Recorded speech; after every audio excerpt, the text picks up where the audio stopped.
Songs కానీ చూస్తుంటే ఒక వార్ మోడ్ అయితే సెట్ చేశారు ఆడియన్స్కి. ఒక వార్ కైండ్ ఆఫ్ మూవీ చూడబోతున్నాం అన్న మోడ్ అయితే సెట్ అయింది. మీ మీ జర్నీ గురించి ఏం చెప్తారు? ఫైనల్గా కింగ్డమ్ రేపు ఆడియన్స్ ఎంటర్ అయిపోతున్నారు మీ కింగ్డమ్లోకి, ఏం చెప్తారు? ముందుగా అందరికీ నమస్కారం.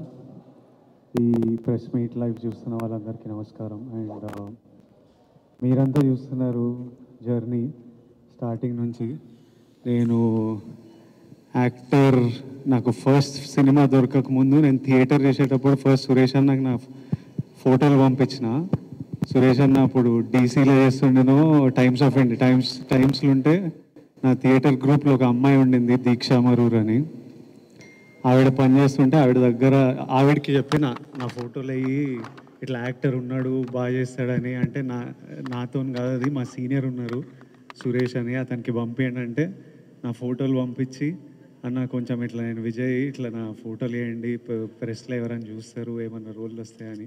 అక్కడి నుంచి మీరు అందరూ నా జర్నీ చూస్తున్నారు. అండ్ ఈరోజు ఇక్కడ కూర్చొని ఈ రెండు కేయాటిక్ ఉంటాయి. సినిమా రిలీజ్ ముందు రోజు, సినిమా రిలీజ్ రోజు ఫోన్ మోగుతుంటుంది, బెస్ట్ విషెస్ అని, పనులు, టీమ్స్, డైరెక్టరు, ప్రొడ్యూసరు, ఇంటర్వ్యూలు, ఏం జరుగుతుంది రేపు అనే ఒక ఈ 2 days ఎట్లయినా చాలా కేయాటిక్ ఉంటుంది. కానీ ఫస్ట్ టైం ఈరోజు నేను కొంచెం కామ్గా కంటెంట్గా ఉన్నా. నిన్న రాత్రి లాస్ట్ 2-3 yearsలో ఎన్నో స్లీప్లెస్ నైట్స్ ఉండింటాయి నాకు. నిన్న రాత్రి అయితే బాగా పడుకున్నా, పొద్దున్నే లేచిన, వెళ్ళి జిమ్ చేసి డైరెక్ట్ మీ దగ్గరకు వచ్చిన. ఇలా కంటెంట్ సాటిస్ఫైడ్ ఉన్నా అంటే ఇదంతా తెలుగు ప్రజలు మాకు ఇస్తున్న ప్రేమ. ఈ బుకింగ్స్ కానీ, ఈ ప్రేమ కానీ, తెలుగు ప్రజలు, తెలుగు సినిమా ఆడియన్స్. నేను మంచిగా 7 గంటలు పండుకొని జిమ్కి వెళ్ళినా కానీ మన తెలుగు సినిమా ఆడియన్స్ నాకు అక్కడ బయట చేసే పని, యుద్ధాలు, అది తీసుకెళ్ళిపోతుంది. So I'm happy, content and the love I get from all of you. వచ్చి కూర్చోగానే అందరూ కళ్ళల్లో ఒక హ్యాపీనెస్, అరే బాగుంది సినిమా, అన్న కొడుతున్నావు నువ్వు, మనం కొడుతున్నామని ప్రెస్ వాళ్ళందరూ అంటుంటే అదొక సాటిస్ఫాక్షన్, హ్యాపీనెస్. అట్లీస్ట్ ఈరోజు అయితే అందరం చాలా హ్యాపీగా, సాటిస్ఫైడ్గా. పొద్దున్నే గౌతమ్తో మాట్లాడినా, గౌతమ్ కూడా హ్యాపీగా ఉన్నాడు. వెళ్ళి మంచిగానే ప్రెస్ మీట్కి రా అంటే లాస్ట్ 3-4 nights నుంచి కొంచెం పడుకోకుండా పనిచేస్తున్నారు. వెళ్ళి తిరుపతి వెళ్ళేసి వస్తా, మంచిగా నెమ్మదిగా వెళ్ళి ఫ్యామిలీతో కొంచెం టైం స్పెండ్ చేస్తా అన్నట్టున్నాడు. So as on today we're all happy, content, and I need to thank the audience and thank all of you. My full love to all of you. Vamsi garu, sir bookings fire start అయిపోయింది. అంటే ఇప్పుడు ఓవర్సీస్లో కానీ ఇక్కడ కానీ pre bookings అనేది చాలా చాలా బాగున్నాయి. చాలా అవర్ బై అవర్ కూడా చాలా ఒక రేజ్ కనిపిస్తుంది. ఫస్ట్ డే ఏం ఎక్స్పెక్ట్ చేస్తున్నారు సార్ కలెక్షన్స్ వైజ్ మీరు? అవన్నీ కాదులే కానీ ఈ మధ్యకాలంలో సినిమాలు తీయడంలో ఫస్ట్ ఛాలెంజ్ ఓపెనింగ్ తెచ్చుకుంటాం, మనకు పెద్ద ఛాలెంజ్ అయిపోయింది. రిజల్ట్ వచ్చిన తర్వాత ఎంత కలెక్ట్ చేస్తుంది అన్నిటికంటే ముందు ఓపెనింగ్ తేవడం ముందు మాకు ప్రైమరీ ఛాలెంజ్ అయిపోయింది. ముందు అదైతే పాస్ అయిపోయాము మీరు అన్నట్టు ఒక బ్యాంక్తో. సో రేపు కూడా మేము అనుకున్న ఆశించినట్టే రిజల్ట్ ఉంటుందని హోప్ చేస్తున్నాం. పోస్టర్లు ఇవన్నీ ఏముందిలే, మరి నీకు ఎంత కొంటాను తెద్దాం, దాన్ని ఉంది. నాకా సార్, అంటే ఇప్పుడు ఒక బిగ్గెస్ట్ బడ్జెట్ కదా, నెవర్ బిఫోర్ బడ్జెట్ అని చేస్తుంది కదా, అంటే ఒక నిర్మాతగా ఒక ఫైనాన్షియల్ ఇది ఉంటుంది. ఫస్ట్ డే ఏంటి కలెక్షన్స్ మీద కానీ, నేను దాని గురించి అడుగుతున్నాను. లేదు, ముందు నిర్మాతగా ముందు ఎక్కువ భయం ఉండేది. మనం బయర్ల దగ్గరికి తీసుకెళ్లి సినిమా మనం బయర్లు ఇచ్చినప్పుడు బయర్లు మనకు అడ్డే డబ్బులకి ఎంతవరకు ఓపెనింగ్లో మనం యాక్చువల్కి మాకు క్యాలిక్యులేషన్స్ ఉంటాయి కదా, ఓపెనింగ్ 30-40% ఫస్ట్ డే రావాలి అని. సో దాని వైపే ఉంది ట్రెండ్ అంతా. So very happy with the current booking status and all. Nizam అయితే చాలా చాలా బాగుంది. ఆంధ్ర ఇప్పటి నుంచి పికప్ అవుతుంది బాగా. ఓవర్సీస్ అయితే చాలా చాలా బాగుంది. సో మేము అనుకున్న టార్గెట్కి ఓపెనింగ్ రీచ్ అవుతున్నాం. వంశీ గారు, విజయ్ ఫ్యాన్స్ ప్రీమియర్స్ ఎక్స్పెక్ట్ చేశారు, మీరు కూడా ప్రీమియర్ ఉంటాయని ఒక హింట్ ఇచ్చారు, కానీ చివరిలో ఎందుకు ప్రీమియర్ లేవంటే ఏం చెప్తారు? అంటే యాక్చువల్లీ సాటర్డే ట్రైలర్ ఇచ్చిన తర్వాత సండే బుకింగ్స్ ఓపెన్ చేసిన తర్వాత టెంపో చాలా బాగుంది. మార్నింగ్ 7 నుంచి షోలు స్టార్ట్ చేసేసాం నైజాంలో. మార్నింగ్ 7కి షో వేసిన తర్వాత ఇంకా ముందు రోజు ప్రీమియర్ అనవసరం అనిపించింది. సో కానీ ఇంచుమించుగా యూఎస్లో షో స్టార్ట్ అయ్యే టైం ఇండియాలో 10:30-11 అవుతుంది. ఆ టైంకి స్టార్ట్ అయిపోతుంది. ఇవాళ నైట్ 10:30-11 ఇండియా టైంలోనే యూఎస్లో షో స్టార్ట్ అయిపోతుంది. 2 years నుంచి విజయ్ని గమనిస్తున్నారు కదా, మీరు పర్టికులర్గా ఒక ప్రొడ్యూసర్గా ఒక సినిమా గోయర్గా అబ్జర్వ్ చేసిన విషయం ఏంటండి? ఆయన కూడా మనలాగా ఒక నార్మల్ మనిషి, అనవసరంగా హంగామా చేసి దాన్ని ఇప్పుడు దాకా మీరు చూస్తున్నారు కదా వారం 10 రోజుల నుంచి ఆయన అసలు చాలా నార్మల్ మనిషి. ఆయన అసలు హీరోలా కూడా ఇప్పుడు బిహేవ్ చేయరు అసలు. ఇంటర్వ్యూలు ఇవ్వకపోవడానికి మీడియాతో ఎలా ఉండి అలా ఉండే మీరు ఏమైనా గైడెన్స్ ఇచ్చారా? మీరు ఎందుకు అయినా అంతగా ఆయనకే పెద్ద టీములు తిరుగుతున్నాయి ఆయన చుట్టూ, ఏం గైడెన్స్ ఏం అక్కర్లేదు. కానీ ఎందుకు ఇప్పుడు మామూలుగా ప్రమోషన్స్ అన్నీ బాగా చేస్తాం కదా, ఇప్పుడు ఆ ప్రమోషన్స్ అన్నిటికీ మెయిన్ గోల్ ఏంటి మాకు ఓపెనింగ్ కదా. ఆ ట్రైలర్ మీద కానీ ఇప్పుడు ఈ లాస్ట్ రిలీజ్ చేస్తున్న పాట మీద కానీ వీఆర్ వెరీ కాన్ఫిడెంట్. ప్లస్ ఏంటంటే ఆమె 1 week ముందే కళ్యాణ్ గారి సినిమా ఉంది, so we didn't want to disturb that మధ్యలో దూరి ఇదంతా అని. సో అది అయిపోయిన తర్వాత ప్రమోషన్ స్టార్ట్ చేద్దాం అనుకున్నాం, అలానే ట్రైలర్ చేసి అలానే ప్లాన్ చేసాం. సో ఇంకా ఇంటర్వ్యూలు ఏని స్పేస్ అవుట్ చేసే టైం లేదు అసలు, చూశారు కదా ఇంకా మీరు కూడా. అందుకని ఇంకా విజయ్ గారు, గౌతమ్ జెర్సీ లాంటి కథ చేసిన గౌతమ్ మీ దగ్గరకు వచ్చి కూర్చున్నప్పుడు ఏదో ఒక సెన్సిబుల్ స్టోరీ చెప్తారనుకున్నారా, లేదంటే చాలా సెన్సిబుల్ స్టోరీ కింగ్డమ్, అసలు చాలా సెన్సిబుల్ స్టోరీ. అంటే మీరు సీనియర్ జర్నలిస్ట్గా ఏం ఎక్స్పెక్ట్ చేస్తున్నారు ఈ సినిమా నుంచి?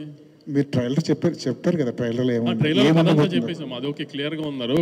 అందుకే రాంగ్ ఎక్స్పెక్టేషన్స్ ఆడియన్స్ని సినిమాకి పిలవకూడదని ఉద్దేశంలో ట్రైలర్లో కథ ఓపెన్ చేసేసాము. అసలు ఆ ట్రైలర్ అలా చూసిన తర్వాత కూడా మీరేం ఎక్స్పెక్ట్ చేస్తారు? వంశీ గారు ఇక్కడ ఎక్స్పెక్ట్ చేస్తున్నారు అంటున్నారు, ఇప్పుడు మేము ఎక్స్పెక్ట్ చేసే దానికోసం సినిమాని మళ్ళీ రీక్రియేట్ చేస్తారా? మరి రీక్రియేట్ చేస్తున్నాము, మీరు ఎక్స్పెక్ట్ చేసింది తీసామో లేదో మీకు తెలియదు కదా, రీక్రియేట్ చేసిన అవసరం ఉంది అప్పుడే. కానీ మరి ఏం ఎక్స్పెక్ట్ చేస్తున్నారంటే చెప్తారు, చెక్ చేస్తున్నాం మేము పెట్టిన ట్రైలర్ కి ఆడియన్స్ కరెంట్లీ ఏంటి మూడ్, మీ ఎక్స్పెక్టేషన్స్ ఏంటి అని చెక్ చేయడానికి.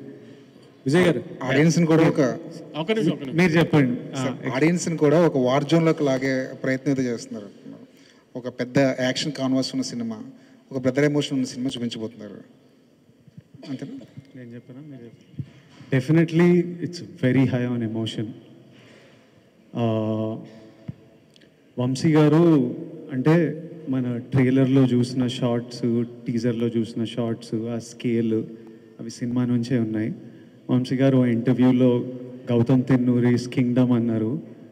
But what I feel after watching the whole film is, నాకు ప్రశాంత్ నీల్ గారు అంటే చాలా ఇష్టం, రాకీ బాయ్ యూనివర్స్ చాలా ఇష్టం. But this is from the director of Jersey, Gowtam Tinnanuri's Kingdom. It's not Gowtam Tinnanuri's KGF. Vijay garu చెప్పిందే మీరు ఒక మళ్ళీ రావా, ఒక జెర్సీ తీసిన డైరెక్టర్ సినిమా, హై ఆన్ డ్రామా, యాక్షన్ ఒక ఎలిమెంట్ దాంట్లో, హై ఆన్ డ్రామా. కానీ మీరు చెప్పినట్టు గ్రాండ్ విజువల్స్ ఆటలతో ఒక కొత్త వరల్డ్ క్రియేట్ చేయడానికి ట్రై చేస్తాం, న్యాచురల్ లొకేషన్స్తో. అంటే ఒక సెట్ వేసి ఒక ఆర్టిఫిషియల్గా అలా కాకుండా ఒక న్యాచురల్ లొకేషన్స్కి వెళ్ళి ఒక వరల్డ్ క్రియేట్ చేయడానికి ట్రై చేసాం, విత్ చాలా గ్రాండ్ విజువల్స్తో. దాంట్లో గౌతమ్ ఒక మంచి డ్రామా ఉన్న కథ చెప్తున్నాడు, యాక్షన్ దానికి ఒక బ్యాక్ డ్రాప్ మాత్రమే. అంతేగాని మీరు అన్నట్టు వార్ జోన్లు ఇట్లా అట్లా గౌతమ్ సినిమానే the end of the day. Vijay గారు చెప్పింది కరెక్ట్, జెర్సీ తీసిన గౌతమ్ కింగ్డమ్ ఇది. సో నేను ఎందుకు మళ్ళీ స్పెసిఫిక్గా ఇది చెప్తున్నానంటే, I don't want audience to also to come to the theatres with wrong expectation.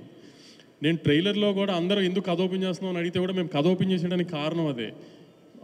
Audience ఆ థియేటర్లోకి వచ్చేప్పటికి వాళ్ళకి ఒక ఐడియా ఉంటుంది ఏం చూస్తానికి వస్తున్నారు అని. సో ట్రైలర్లో ఏమైతే కథ చెప్పామో యాస్టీస్గా కథ, సినిమా కథ అదే. మళ్ళీ అదే స్ట్రెస్ చేసి చెప్తున్నాను, ఆడియన్స్ ఎక్స్పెక్టేషన్స్, రాంగ్ ఎక్స్పెక్టేషన్స్ లేకుండా క్లియర్ కట్గా ఇది జెర్సీ గౌతమ్ కింగ్డమ్ సినిమా ఇది. విజయ్ గారు, ఈసారి అలాగైనా సరే హిట్ కొట్టాలన్న ప్రెషర్ మీ షోల్డర్స్ మీద ఉంది సార్ ఈ సినిమా చేస్తున్నప్పుడు? కానీ ప్రెషర్ ఎప్పుడు ఉంటుంది, ప్రెషర్ తప్పదు, కానీ ఎవరికి లేదు ప్రెషర్. నాకు సినిమా పర్ఫామ్ చేయాలి, మా ప్రొడ్యూసర్ ఇంత డబ్బులు పెట్టిండు, ఆయనకు డబ్బులు రావాలి, డిస్ట్రిబ్యూటర్లు కొంటుండ్రు, ఆడియన్స్ మనకి ఇంత ప్రేమిస్తున్నప్పుడు వాళ్ళ రోజు ఇట్లా బుకింగ్స్ ఇట్లా చూసి వాళ్ళు రేపు వెళ్ళినప్పుడు ఎంజాయ్ చేయాలిరా, తృప్తిగా బయటికి రావాలి, అన్న మనం కొడుతున్నాం అంటే అరే నిజంగా కొట్టాలి మనం అని ఉంటుంది. కానీ but pressure is a part of every one's life, it's okay. అంటే నాకు సినిమా పర్ఫామ్ చేయాలని ప్రెషర్, చాలామందికి రెంట్లు కట్టాలనే ప్రెషర్, ఆఫీస్లో సీనియర్ల ప్రెషర్, కొడుకు మంచిగా చదువుకోవాలని ప్రెషర్. సో అందరికీ everybody in their life is dealing with pressures of different sort and it's completely normal. And yes, for me I really want the film to perform. Bhagyashree, Bhagyashree. Hi అండి. So ఈ కింగ్డమ్లో ఈ queen ఏం చేయబోతుంది? What's going to the queen? So it's a very important role for the film, I would say, and the character Madhu, and that's all I can reveal right now. But I'm expecting all of you to come on the 31st and see these glimpses and be excited for it. Gautam sir obviously make sure that every female has a very important role in all of his films, so that's what expected. Yeah. What can we expect from you this? Right, I think you've seen me doing a glamorous role. This will be a girl next door, Gautam's serious kind of a role. Yes, and a sincere performance. Thank you, Vijay. What was the challenging for you, the playing the role in this kingdom? Challenging, I mean, I think all of us performed as a team, you know, like Vijay was very kind. We were all discussing the scenes. So it was very easy as, you know, being with Vijay because he would make sure I'm comfortable, and all of us did exactly what Gautam sir wanted in the scene. He was very clear. He had a lot of clarity. So challenges, I wouldn't say, but definitely it was a very exciting experience. Vijay గారు ఇక్కడ మీ ఫోటోని ఒక ఆర్టికల్గా వేయమని చెప్పి ప్రశ్న అడిగిన మీరే మిమ్మల్ని ఇంటర్వ్యూస్ మీడియా వాళ్ళు అడిగే రేంజ్కి వెళ్ళిపోయారు. ఇంటర్వ్యూస్ కూడా ఇవ్వలేనంత ఖాళీ కూడా మీకు ఉండట్లేదు. అయితే ఈ రేంజ్కి వస్తానని ఒక ఫ్యాన్ ఫాలోయింగ్తో ఒక కింగ్డమ్ని మీకు మీరే అరేంజ్ చేసుకుంటారని, ఈ స్థాయికి వస్తానని మీరు అనుకున్నారా స్టార్టింగ్ డేస్లో?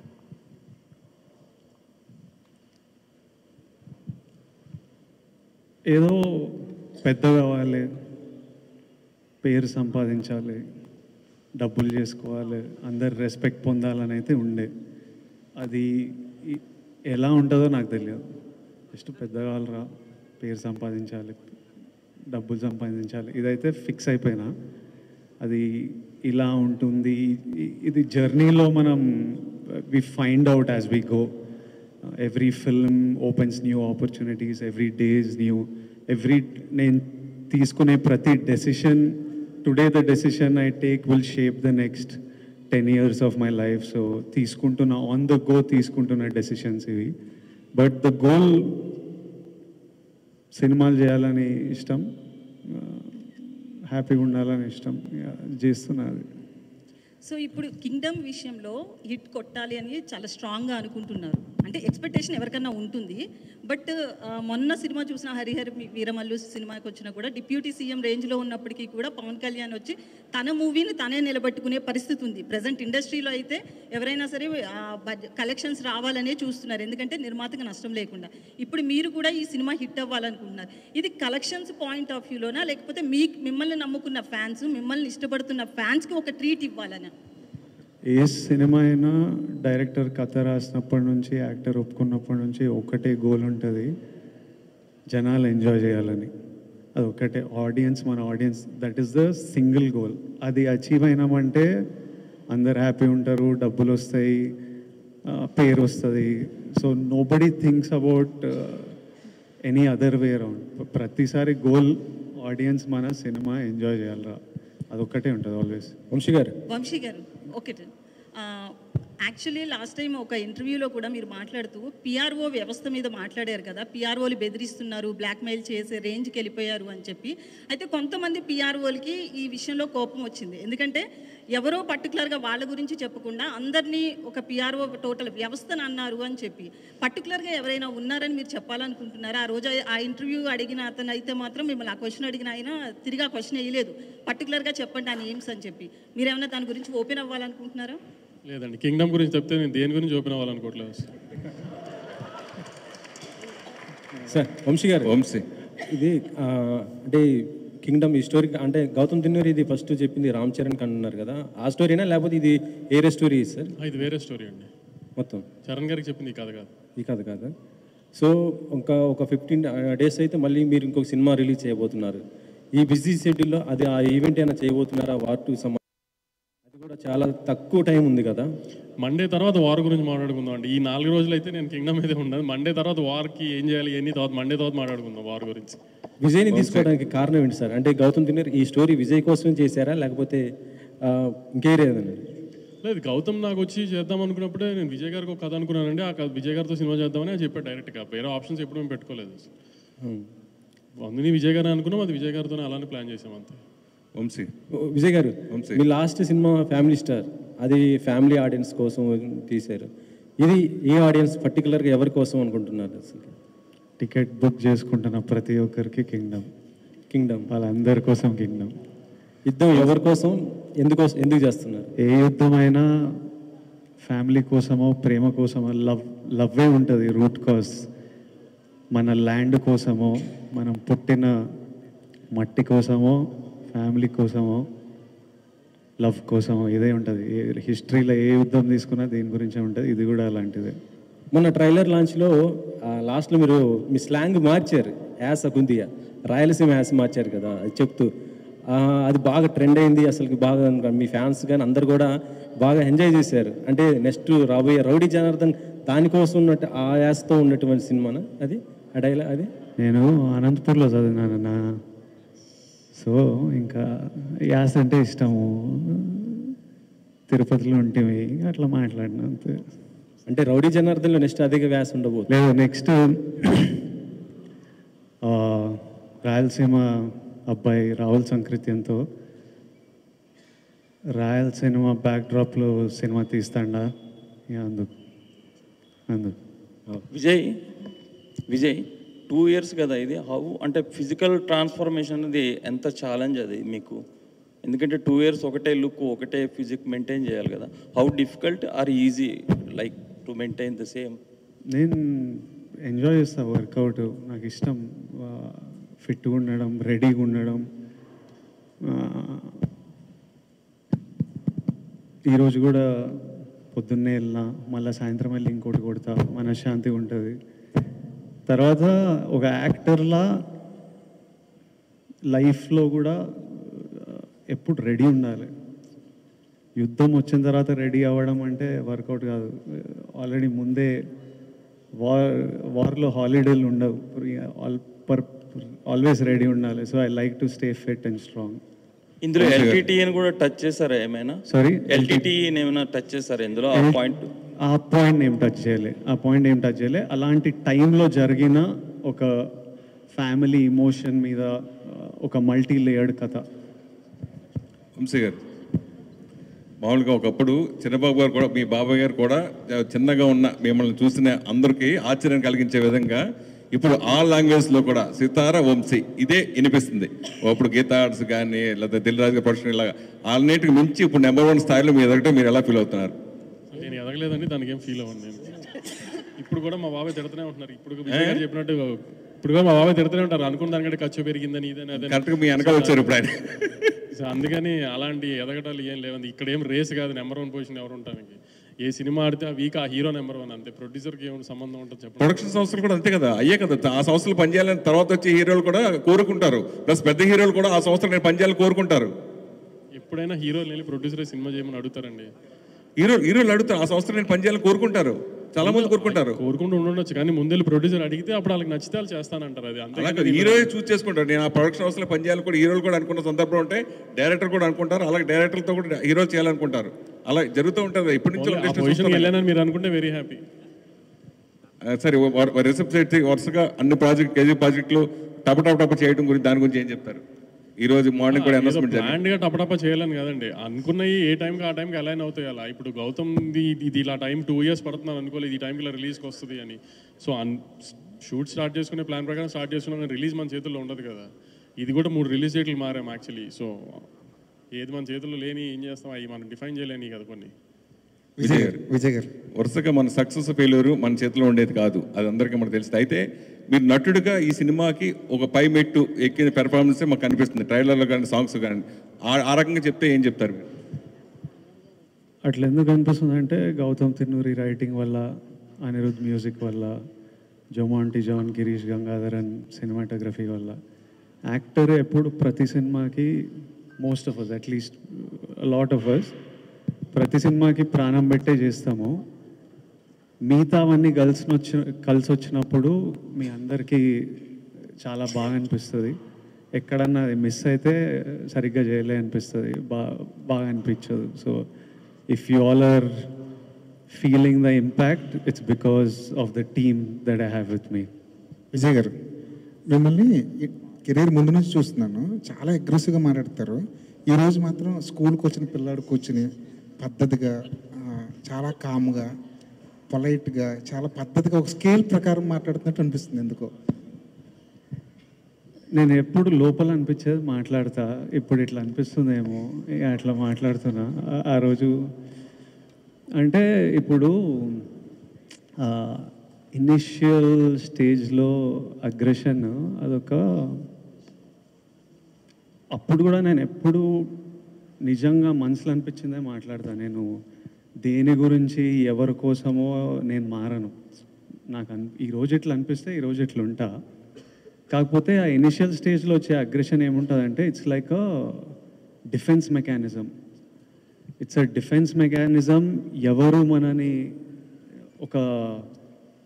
ఒక ఫియర్, ఇన్సెక్యూరిటీ, డిఫెన్స్, నన్ను నేను ప్రొటెక్ట్ చేసుకోవాలి. ఎవరు నన్ను తక్కువ మాట్లాడొద్దు, ఎవరు నా వైపు ఫింగర్ పాయింట్ చేయొద్దు, నేను డిజర్వ్ చేసింది నాకు దొరకాలి అనే అప్పుడు నేను ఒక్కడనే నా డిఫెన్స్. సో ఓవర్ ప్రొటెక్టివ్నెస్లో కొంచెం ఆ అగ్రెషన్ ఉంటుంది. నెమ్మదిగా what will soften a man is love.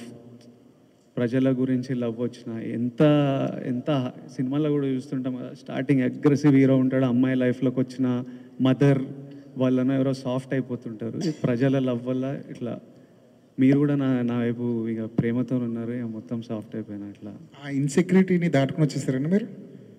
ఆ ఫియర్ పోయింది. ఇంకా ఫియర్ అంటే ఎవరు ఏం చేస్తారు మనని, ఎవరు ఎట్లా మ్యానిపులేట్ చేస్తుండ్రు, ఈ ఫియర్లు ఇనిషియల్ స్టేజ్లు ఉంటాయి. మనకు ఎవరు లేరు కదా మనకు సపోర్ట్ చేయడానికి. సో అది ఉంటుంది 100%. డెఫినెట్లీ అన్నీ ఏదో ఫియర్ నుంచే పుడతాయి. Any sort of behaviour, fear లైఫ్లో ఎక్స్పీరియన్సెస్, చిన్నప్పుడు గ్రోయింగ్ అప్లో experiences, it will all be part of that. Every change also that happens is because of the experience. నా చుట్టూ ఉండే ఎక్స్పీరియన్స్, ఎన్వైరన్మెంట్ వల్లనే ఆ చేంజ్ కూడా వస్తుంది. కానీ విజయ్ మోర్ అంటే ఇప్పుడు చూస్తే గతంలో కంటే ఇప్పుడు చూస్తే మోర్ మెచ్యూరిటీ కనబడుతుంది. వయసు అవుతుంది కదా, పెద్దోడిని అవుతున్నాయి అంటే రావాలి. కాదు, ప్రజల్లో ఉన్నావు కదా, అమ్మాయిలో కూడా ఉండొచ్చా? ఏంటి ప్రజల్లో అమ్మాయిలో కూడా ఉండొచ్చా? ఈ ప్రజల అమ్మాయిల్లో నేను చిన్నప్పటి నుంచి చూస్తున్నా. అంతేనా? కాలేజ్ అప్పటి నుంచి గట్టిగా చూస్తున్నా. విజయ్, ఈ మెచ్యూరిటీకి గత అనుభవాలు కారణమా, లేకపోతే ఈ క్యారెక్టర్ వల్ల ఏమన్నా చేంజ్ ఓవర్ వచ్చిందా? సారీ, ఈ సినిమాలో క్యారెక్టర్ వల్ల ఏమన్నా చేంజ్, మెచ్యూరిటీ ఏమన్నా వచ్చిందా, లేకపోతే గత అనుభవాలను దృష్టిలో పెట్టుకొని ఏమన్నా? లైఫ్ నేర్పిస్తుంది అన్ని. మొన్న హాలీవుడ్ రిపోర్టర్కి ఇంటర్వ్యూ ఇచ్చారు కదా, నెపోటిజం అని, దానిపైన ఏంటి అంటే మీ ఒపీనియన్ ఏంటి అసలు దానిపైన? నేనేం చెప్పున్నా ఒకసారి చెప్తారా? గుర్తులేదు. అంటే ఏదన్నా డిసిషన్ తీసుకోవాలంటే వాళ్ళకి ఫాదరు లేకపోతే దాని వెనకాల ఎవరన్నా ఒకరు ఉండి దాన్ని, ఇది ఒక 6 నెలలు దాన్ని ఒక స్టోరీ ఎవరైనా చేయాలంటే దాన్ని రీక్రియేట్ రాయటం, ఇదంతా చేయడానికి దానికి ఎవరో ఒకరు సపోర్ట్ ఉండాలి. లేకపోతే దాన్ని నేను ఎవరో ఒకరు బ్యాక్గ్రౌండ్ ఉంటుంటారు, నాది అట్లా కాదు, నాకు నేనే చేసుకోవాలి, నా వెనకాల ఎవరు లేరు అని. కాకపోతే సోషల్ మీడియాలో ఇదే నెపోటిజం, దీనిపైన ఇలానే వచ్చింది మొత్తం కూడా. ఇప్పుడు మీరు మీ ఫాదర్ జర్నలిస్టా ఆర్ మీరే ఫస్టా? నేనే ఫస్ట్. ఇప్పుడు నాకు కొడుకు వచ్చి వాడు యాక్టర్ అవుదాం అనుకున్నప్పుడు వానికి నా ఎక్స్పీరియన్స్ అంతా వానికి వస్తుంది. అది వాని అదృష్టం, వాని తప్పు కాదు. వానికి నేను సినిమా ప్రమోట్ ఎట్లా చేయాలో, స్క్రిప్ట్లు ఎట్లా ఉండాలో, ఎలాంటి టెక్నీషియన్లు ఉండాలో, ఎవరు మంచోలో, ఇవన్నీ నా లైఫ్లో నేను నేర్చుకొని ఆ జర్నీ వల్ల నాకు ఎక్స్పీరియన్స్ వస్తుంది. అది నా చుట్టూ ఉన్న వాళ్ళకి, నా కొడుకు వాడు యాక్టర్ అయితే వానికి పనికి వస్తుంది, అది వాని అదృష్టం. ఆ అదృష్టం నాకు లేకుండే. So what I'm saying was that I had to figure, నేను నేర్చుకోవాల్సి వచ్చేది అన్నీ. ఒక తప్పులు చేసుకుంటూ ఎక్స్పీరియన్స్ అవుతూ, ఓ ఇట్లా చేయవచ్చా, ఓ ఇట్లా చేయాలా అని చూసుకుంటూ నేర్చుకోవాలి. అది నేను యాక్టర్ల గురించి కాదు, లైఫ్ ప్రపంచంలో డాక్టర్ కొడుకులు వాళ్ళకి ఎగ్జాక్ట్లీ ఏ స్ట్రీమ్ తీసుకోవాలి, ఎవరి దగ్గర వెళ్ళాలి, ఏ హాస్పిటల్లో ఎక్కడ సీట్ దొరుకుతుంది, ఏ కోర్స్ చూస్ చేయాలి అన్నీ తెలుస్తాయి. ఎడ్యుకేటెడ్ పేరెంట్స్ ఉంటే అదొక వాళ్ళకు, ఇప్పుడు జర్నలిస్ట్ మీ కిడ్స్ జర్నలిస్ట్ అవ్వాలంటే ఎగ్జాక్ట్లీ మీరు గైడెన్స్ ఇవ్వగలుగుతారు. అది నేను చెప్పింది. ఆనంద్కి ఇస్తున్నారా? ఆనంద్కి వాడు నన్ను చూసి వానికి అర్థమైపోతుంటుంది కదా. And he's definitely has the benefit of being the brother of being my brother. So 100% he has the benefit of that. Vijay గారు, యాక్చువల్గా మీరు నమస్తే. ఆనంద్ ప్రస్తావన తెచ్చారు కాబట్టి ఇది ఇద్దరు బ్రదర్ స్టోరీ కదా. సో ఆనంద్ ఎందుకు కన్సిడర్ చేయలేదు క్యారెక్టర్? మా అన్న రోల్ అది. సత్య ప్లే చేసేదే అన్న. ఆనంద్ చిన్నోడైపోతాడు. తర్వాత ఇలాంటి ఈ రోల్కి ఆనంద్ కరెక్ట్ కాదు. మా అన్న రోల్కి సత్య గారే పర్ఫెక్ట్. సో సత్య అని పెట్టుకున్నాను. విజయ్ గారు, ఈ సినిమా విషయంలో మీ ఇప్పుడు బ్రదర్ అండ్ ఇద్దరు బ్రదర్స్ స్టోరీ కదా ఇది. మీ బ్రదర్స్ ఏమైనా కనిపించిందా మీకు? ఏమైనా గుర్తొచ్చినా ఏమన్నా అట్లాంటి ఏమన్నా ఆ సీన్ చేసేటప్పుడు కానీ ఏమన్నా బాండింగ్ ఏమైనా కనిపించిందా? 100% ఒక యాక్టర్లా మనం ఓ సీన్ చేసేటప్పుడు ఆ ఎమోషన్ని ఎక్కడి నుంచో ట్యాప్ చేయాలి. ఇప్పుడు యాంగర్ ఉన్నా, బాధ అయినా, డిఫరెంట్ యాక్టర్స్ డిఫరెంట్ ప్రాసెస్ ఉంటుంది. మనం ఎక్కడి నుంచో ఆ ఎమోషన్ని ట్యాప్ చేసి ఈ సీన్లో ప్రొజెక్ట్ చేస్తుంటాం. సో చాలాసార్లు నేను చాలా సీన్లో నాది ఆనంద్ లైఫ్ గురించి ఆలోచించి నాకు ఆనంద్కి ఎట్లయితే నాకు ఎట్లా అనిపిస్తుండే అనేది I would 100% think it and use it for the performance. So 100% a lot of the emotion comes from my love and bond with my own brother. అన్నదమ్ముల్లో ఒక అన్న అంటే కొంచెం అగ్రెసివ్గా ఉంటారు, కొంచెం ఎంతైనా కొంచెం డామినేషన్ ఉంటుంది. అది మీకు ఈ సీన్లో ఏమన్నా చేసేటప్పుడు ఇలా చేస్తున్నారు అనిపించిందా? ఇది అన్న అంటే డామినేషన్ ఉంటుందా? కొంచెం ఉంటుంది కదా. యాక్చువల్లీ తమ్ముళ్ళు చేస్తారు డామినేషన్ ఇంట్లో. అమ్మ నాన్న ఎప్పుడు తమ్ముళ్ళకి సపోర్ట్ చేస్తారు. అరే చిన్నోడు రావాడిని కొట్టకు, రావాడు ఇట్లా చేయకరా, పెద్దోడికే పడుతుంటాయి ఎప్పుడు. మీకు అలానే పడ్డా? 100% నాకు అట్లనే అయింది నా లైఫ్లో. నేను 3rd క్లాస్కే నన్ను పెద్దోడిని చేసేసింది. విజయ్ గారు, అంటే ఇందాక అంటే చాలామంది మీకు ఒక మంచి హిట్ రావాలని చాలామంది కోరుకుంటున్నారు, మీరు కూడా అదే ఆశిస్తున్నారు. అయితే గతంలో మీరు చేసినటువంటి సినిమాలు జయాపజయాలు పక్కన పెడితే చాలామంది మీ యాక్టింగ్ కావచ్చు, మీ సినిమాల్ని, మీ పర్ఫార్మెన్స్ని ఎవరు నిందించలే. కాకపోతే ఆ సినిమా డైరెక్టర్నో, ఆ సినిమా ఫలితాన్ని చూసి చాలామంది డైరెక్టర్ని నిందించిన సందర్భాలు కూడా ఉన్నాయి. ఈ సినిమాలో పూర్తిగా మీరు ఒక డైరెక్టర్ గౌతమ్ కింగ్డమ్ అనేది పక్కాగా చెప్తున్నారు. సో అంటే ఈ పర్ఫార్మెన్స్ మీ దగ్గర నుంచి తీసుకున్న డైరెక్టరు ఒక మీకు హిట్ ఇవ్వడానికి ఎంత కృషి చేశాడో మీ ట్రైలర్లు ఇవన్నీ కనబడుతుంది. సో గతంలో డైరెక్టర్లు నిందించినటువంటి ఆడియన్స్ ఈ సినిమా విషయంలో ఈ డైరెక్టర్ని ఎంత మెచ్చుకుంటారు?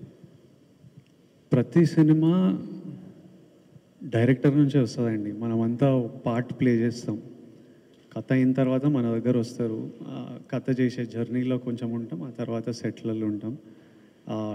ఐడియా వచ్చినప్పటి నుంచి రేపు రిలీజ్ అయ్యేంత వరకు డైరెక్టర్ ఒక్కడే. అందరు ఎడిటర్లు మధ్యలో వచ్చి పోతారు, మ్యూజిక్ డైరెక్టర్లు మ్యూజిక్ టైంకి వస్తారు, సినిమాటోగ్రఫర్ షూటింగ్ టైంకి వచ్చి వెళ్ళిపోతారు. సో మనమంతా ఒక పార్టే ప్లే చేస్తాం.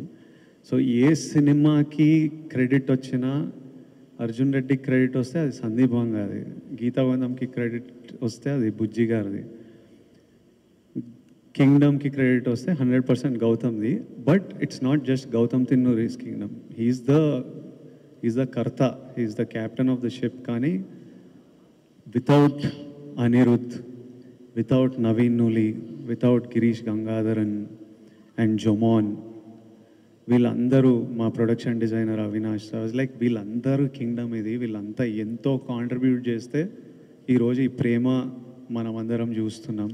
ఈ మేకోవర్ గురించి చెప్పండి. అంటే మీరు డిఫరెంట్ లుక్లో కనబడుతున్నారు. సో ఒక కానిస్టేబుల్గా, ఒక అండర్ కవర్ కాఫ్గా, సో గుండు చేయించుకుని ఒక గెటప్లో. సో దానికోసం ఎలా కష్టపడ్డారు? శ్రీలంక సో బ్యాక్డ్రాప్లో దానికోసం ఎంత శ్రమించాల్సి వచ్చింది? శ్రమ ఏం లేదు, ఎంజాయ్ చేసినాం సినిమా. కథ విన్నప్పుడు నాకెందుకో జుట్టు లేపేయాలనిపించింది ఈ రోల్కి. I think that was the state of mind I was in.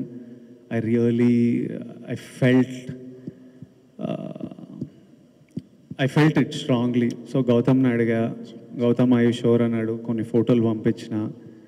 Okay Vijay, if you're sure చేద్దాము, ఐ ఆల్సో లైక్ ఇట్ అన్నాడు. ఒకరోజు first this a different look, ఒక పోలీస్ ఆఫీసర్ లుక్ ఉంటుంది, అదంతా ఫినిష్ చేసి తర్వాత చిన్న టైం, వాడి ట్రైనింగ్, ఈ పీరియడ్, ఒక బియర్డ్ గ్రోత్ ఉంటుంది. ఆ తర్వాత అండర్ కవర్ వెళ్ళినప్పుడు ఈ లుక్.